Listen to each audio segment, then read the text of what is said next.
आरक्षणासंदर्भातील सर्वपक्षीय बैठकीला शरद पवारांनी यायला हवं होतं, मात्र बारामतीमधून फोन येताच विरोधकांनी बैठकीवर बहिष्कार टाकला। मंत्री छगन भुजबळांचा गंभीर आरोप। फोन केल्याचा भुजबळांकडे पुरावा आहे का? अजेंडा असल्याशिवाय बैठकीला कसं जाणार? सुप्रिया सुळेंचा भुजबळांना सवाल। छगन भुजबळांचे आरोप निराधार। शरद पवारांना घेऊन या असं भुजबळ कोणत्या अधिकारानं सांगू शकतात? सत्ताधारी वेळ मारून नेत आहेत।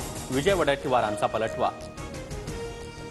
बारामती विधानसभेतून अजित पवारांऐवजी जय पवार लढणार असल्याच्या चर्चा। लोकसभेमध्ये सुनेत्रा पवारांचा पराभव झाल्यास विधानसभा लढणार नाही, दादांच्या वक्तव्याचा व्हिडिओ व्हायरल। चांद्यापासून बांद्यापर्यंत महिलांना 1,500 मिळणार। विधानसभेत महायुतीला निवडून दिलं तर योजना पुढे सुरू राहतील, अजित पवारांचं बारामतीमध्ये वक्तव्य। अजित पवारांवर केलेले आरोप खोटे असतील तर फडणवीसांनी राष्ट्रवादी काँग्रेसची माफी मागावी, सुप्रिया सुळेंचा हल्लाबोल।